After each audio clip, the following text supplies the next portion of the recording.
বন্ধু বান্ধৱীসকল, ফাগুনৰ 18 তাৰিখে ফাকুৱা আৰু সেই একেদিনাই চন্দ্ৰগ্ৰহণ 3 মাৰ্চ।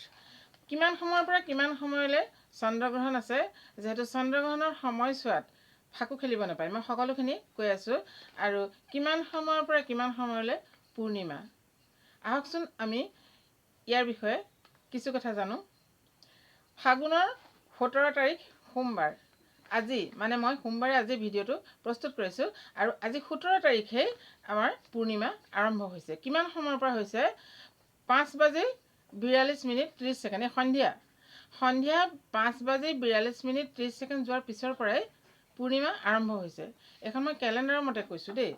পূৰ্ণিমা আৰম্ভ আজিয়ে হৈ গ'ল আৰু কালিলৈ কিমান সময়লৈকে পূৰ্ণিমা আছে? কালিলৈ অৰ্থাৎ 18 ফাগুন 3 মাৰ্চ মংগলবাৰ কালিলৈ পূৰ্ণিমা কিমান সময়লৈকে আছে? আবেলি বুলি কৈছে, মানে অপৰাহ্ন আবেলি কেইটা 4:58:19 পূৰ্ণিমা আছে। আৰু এই সময়ছোৱাৰ ভিতৰতে চন্দ্ৰগ্ৰহণো মিলিছে। সেয়াও আমি কৈ আছোঁ ৰ'ব। কি হৈছে এতিয়া? 3 মাৰ্চ মংগলবাৰ নহয় জানো? সেইদিনা দৌল পূৰ্ণিমা। এতিয়া কথা হ'ল, আমাৰ সেইদিনাখন আমাৰ তিনিদিন বা কিমান দিনলৈকে আমাৰ মানে বৰপেটাততো বহুত দিনলৈকে হয়, কিন্তু আমাৰ ইয়াত 3 দিনলৈকে ফাকুৱা আমি পালন কৰোঁ আৰু কিছুমানত 2 দিন কৰে।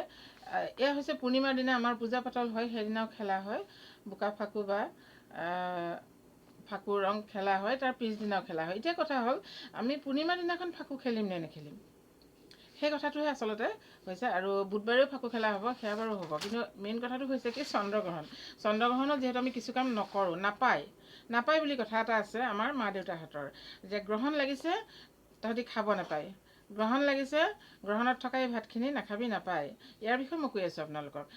এতিয়া কথা হ'ল কি, সেই চন্দ্ৰগ্ৰহণ হৈছে পূৰ্ণগ্ৰাস চন্দ্ৰগ্ৰহণ। পূৰ্ণগ্ৰাস চন্দ্ৰগ্ৰহণ আমাৰ ভাৰতত দৃশ্য, অসমতো দৃশ্য, গতিকে আমি মানিবই লাগিব, কাৰণ নাপায় নহয় জানো? কৈ আছোঁ।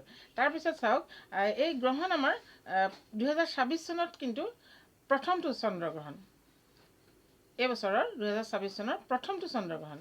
আৰু গ্ৰহণ আৰম্ভ হ'ব আবেলি 3:20 পৰা 6:47 এই সময়ছোৱাত পূৰ্ণগ্ৰাস চন্দ্ৰগ্ৰহণ থাকিব 3 মাৰ্চৰ দিনাখন, অৰ্থাৎ মংগলবাৰে। গতিকে মংগলবাৰে পূৰ্ণিমা যিহেতু কিমান সময়লৈকে আপোনালোকক ক'লোঁ, গতিকে মংগলবাৰে আমাৰ ফাকুৱা পূজা কৰি আমি যি খেলা ধূলা কৰোঁ, সেয়া প্ৰায় 3 বজাত আমি গা পা ধুই সামৰি ভিতৰত সোমাব লাগিব, যিহেতু 3:20 পৰাই আৰম্ভ হ'ব। গতিকে আমি প্ৰায় 2টামান বজাতে খেল সামৰিব লাগিব, কাৰণ গা পা ধুই চফা হৈ আমি ভিতৰত সোমালে প্ৰায় 1 ঘণ্টা সময় লাগিব, নহয়নে? আৰু কিবা এটা খোৱালৈকে, কাৰণ গ্ৰহণত আমি নাখাওঁ। গতিকে 2 বজালৈকেহে আমি আচলতে ফাকু খেলিব পাৰিম সেইদিনাখন। বাকী সময়, বিশেষ সময়কণ মানে সেই 3:20 পৰা মংগলবাৰে 6:47 আমাৰ থাকিব। তাৰপিছততো আৰু ৰাতিয়ে হ'ব, তাৰপৰা ফাকু খেলাই নহয়। গতিকে আমি মংগলবাৰে কিন্তু আমি 2 বজালৈকেহে ফাকু খেলিম, যি নিয়ম কৰোঁ। তাৰপিছত বুধবাৰে আমি ফাকু ধুনীয়াকৈ খেলিম আৰু দৰকাৰ নাই তাৰপৰা। এতিয়া মেইন কথাটো হৈছে কি, পূৰ্ণিমা সময়কণত মানে এই চন্দ্ৰগ্ৰহণৰ সময়কণ, চন্দ্ৰগ্ৰহণ ইফালে পূৰ্ণিমা, 2টা একেলগে। আৰু ফাকুৱা আমি ইতিমধ্যে সেই সময়ত ফাকু খেলি থাকিম। যিহেতু গ্ৰহণৰ সময়ত শুভ কাম কৰাটো শুদ্ধ নহয়। গ্ৰহণৰ সময়ত আমি শুভ কাম নকৰোঁ বা কৰিব নাপায়। ইয়াৰ কাৰণ কি? নাপায় কাৰণ কি? সেইকাৰণে আমি সেই গ্ৰহণৰ সময়কণত ফাকু নেখেলোঁ। আৰু গ্ৰহণৰ সময়ত আমি বহুতো কিবা কিবি নকৰোঁ, সেইখিনি মই কৈ আছোঁ, সেইখিনি আপোনালোকেও জানে। তথাপিতো এটাই কথা হ'ল কি, গ্ৰহণৰ সময়ত আমি কিয় এইবিলাক মানে নকৰোঁ? নাপায়, মা দেউতাহঁতে আমাক নাপায় বুলি কিয় ভাতকেইটা খাবলৈ নিদিলে, গ্ৰহণত থকা ভাতকেইটা, বা গ্ৰহণত আহাৰ গ্ৰহণ কৰিবলৈ কিয় নিদিলে? যিকোনো গ্ৰহণেই হওক, সূৰ্যগ্ৰহণ বা চন্দ্ৰগ্ৰহণ। আমি চন্দ্ৰগ্ৰহণতো এতিয়া কি কৰিম, আমি সেই পানীখিনি আমি যিখিনি পানী থ'ম, যেতিয়া আজিকালি পানী আমাৰ যিহেতু বহুতৰ টেপ বা কিবা কিবি থাকে, সেইখিনি পেলোৱাৰ কোনো টেংকি খালী কৰি সেইখিনি নাথাকে। গতিকে তাত আপোনালোকে এটা তুলসী পাত দি থ'ব। এটা তুলসী পাত দি থ'লে কি হয়, সেইখিনি মই পিছত কৈ আছোঁ। তুলসী পাতটো পানীখিনিত দি থৈ দিব টেংকিত, তেতিয়া সেইখিনি পানী শুদ্ধ হ'ব, সেই পানীখিনি পেলাব নালাগে। আগৰ আমি পানী পেলাই দিওঁ, মোৰ শাহু থাকোঁতেও, মা থাকোঁতেও। আমি পানী পেলাবই লাগিব, পেলাওঁ ভিতৰৰ ড্ৰাম, তেতিয়া টেংকি নাই। আৰু এতিয়া সেই পানী আমি বা ভিতৰত কিবা বস্তু বিশেষ পেলাব নোৱাৰা বনোৱা থাকিলে তাতে তুলসী পাত দি থ'ব। আচলতে বনোৱা বস্তু থ'বই নাপায়। ভাতটোতো কেতিয়াও নাখাওঁ, সেয়া থোৱা ভাত পেলাওঁ, দাইল ভাজি কিবা কিবি বনোৱা সেইখিনিতো কেতিয়াও নথওঁ, পেলাই দিওঁ, তাত তুলসী পাতৰ কথা নাহে। কিন্তু যদিহে আপুনি পানী পেলাব নোৱাৰে তেতিয়া তাত তুলসী পাত দিব। ইয়াৰ কাৰণ হৈছে যেতিয়া চন্দ্ৰগ্ৰহণ হয় তেতিয়া পৃথিৱী আৰু চন্দ্ৰৰ মাজত সূৰ্য থাকে।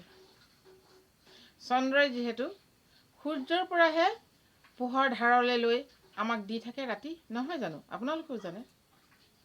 কিন্তু সেই চন্দ্ৰৰ গাত যেতিয়া এটা ছাঁ হৈ পেলাই, ছাঁ পৰি চন্দ্ৰটো গিলি পেলাব, গিলি পেলাই বুলি কয় নহয়, মানে চন্দ্ৰৰ যি পোহৰ আমাক দি থাকে সেই পোহৰ দিব নোৱাৰা হয়। গতিকে চন্দ্ৰ আৰু পৃথিৱীৰ মাজত সূৰ্য সোমাই পৰে।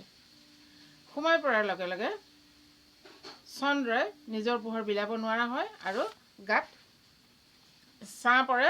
কাৰ ছাঁ পৰে? পৃথিৱীখনৰ ছাঁ পৰে, যিহেতু সূৰ্যটো মাজত থাকে। ইয়াৰ বিষয়ে আপোনালোকে নিশ্চয় বেছিকৈ জানে মোতকৈ, তথাপিতো মই কৈছোঁ। কথা হ'ল কি, এতিয়া সেই চন্দ্ৰ যে গিলি পেলাই তাৰপিছত যি এটা মানে আন্ধাৰৰ সৃষ্টি হয়, তাত কিছুমান বীজাণু আহে আৰু সেই বীজাণুখিনি আমাৰ খাদ্যত যাতে নোসোমায় তাৰ কাৰণে আমাক খাদ্য খাবলৈ নিদিয়ে, গৰ্ভৱতী মহিলাক আহাৰ গ্ৰহণ কৰিবলৈ নিদিয়ে, আৰু পানীখিনিত সকলোতে মানে সেই বীজাণুখিনি আমাৰ পৃথিৱীখনত আহিব পাৰে, সকলোতে সোমাব পাৰে। তাৰোপৰি সেই সময়কণত আমি বাহিৰত নোলাওঁ, কাৰণ আমাৰ ছালত কিবা অসুখ হ'ব পাৰে, ছালত তাৰ ছাট লাগি, আৰু চকুৰে যদি চাওঁ আমি চকুৰ অপকাৰ হ'ব পাৰে, এইখিনি আপোনালোকে জানেই। গতিকে এই গোটেইখিনি লৈ পেলাই আচলতে আমাৰ মা দেউতাহঁতে নাপায়টো কৈছিলে। এইখিনি প্ৰত্যেকতে চাইণ্টিফিক কাৰণ আছে, চাইণ্টিফিক কাৰণ। গতিকে সেয়াই হৈছে আমাৰ নাপায়। আৰু চাওক, আমাৰ মা দেউতাহঁতে চাইণ্টিফিক কাৰণ বিচাৰি নোপোৱাকৈ কিছুমান নাপায়কৈ আমাক বহুতো শুদ্ধ পথত আনিলে, কিন্তু আমি নাজানো। এতিয়া আমি বিচাৰি পাইছোঁ যে কিয় নাপায়, চাইণ্টিফিক কাৰণ কোৱা তাত ওলাই যায়। কিন্তু প্ৰতিটো কথাতে, অকল মই চন্দ্ৰগ্ৰহণ বুলি কোৱা নাই, প্ৰতিটো কথাতেই চাইণ্টিফিক কাৰণ ওলায়েই। সেইকাৰণে আচলতে মাহঁতৰ আগতে কোনো বেমাৰ নাছিলে, মানিছিলে। আৰু আমি এতিয়া চাইণ্টিফিক কাৰণো নাজানো, নাপায় বুলি ক'লে নাপায়, কিহৰ নাপায়, কৰিমেই যোৱা একো নহয়, এনেকুৱা এটা কৰি আমি কৰি দিওঁ, আৰু সেইকাৰণে আমাৰ কিছুমান বেমাৰ বেছি হ'বলৈ লৈছে। একদম সঁচা কথা। কিন্তু নিয়মত থকাৰ কাৰণে মা দেউতাহঁতৰ এটা মানে বেমাৰো নাছিলে, চুগাৰ প্ৰেছাৰ তেনেকৈ বা হাৰ্টৰ একো বেমাৰ নাছিলে আগৰ মানুহখিনি, সঁচাকৈ খুব কম কিছুমানৰ আছিলে। কিন্তু এতিয়া যেনেকৈ আছে তেনেকৈ কেতিয়াও নাই। আচলতে কথা শুনিব লাগে, কাৰণ মা দেউতাহঁতে নাপায় বুলি কয়, আৰু সেই নাপায় কিন্তু চাইণ্টিফিক কাৰণ আছে। আমি এতিয়া সেইখিনি বুজি পাইছোঁ। যেনেকৈ আমাক মেন্স হ'লে একো চুব নাপায়, তাহাঁতে দেখিলে নাহিবি, নুচুবি কৈ থাকে, তাৰো কাৰণ আপোনালোকে জানেই, চাইণ্টিফিক কাৰণ ৰেষ্ট দিব লাগে। সেই গোটেই কথাখিনি মই সেইখিনি নকওঁ আৰু এতিয়া। গতিকে প্ৰত্যেকটো কথাতে আমি একো নহয়, নাপায় যা বুলি কৈ যদি কাম কৰিবলৈ যাওঁ, গতিকে আমাৰ সেইকাৰণে বেমাৰ হয় আৰু বহুতো অপকাৰ হয়। কথা শুনিব লাগে। সেইকাৰণে মা দেউতাহঁতৰ নাজানিব পাৰে, বিশেষ কথা জানে, কিন্তু বহুত জানে, কিন্তু বেছি পঢ়া নহ'ব পাৰে।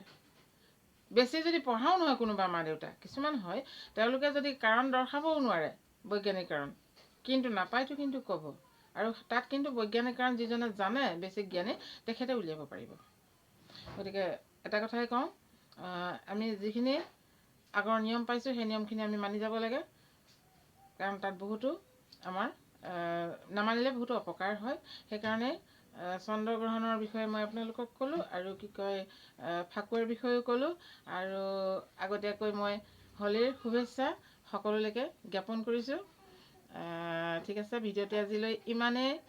নেক্সট ভিডিঅ'ত লগ পাম। ধন্যবাদ।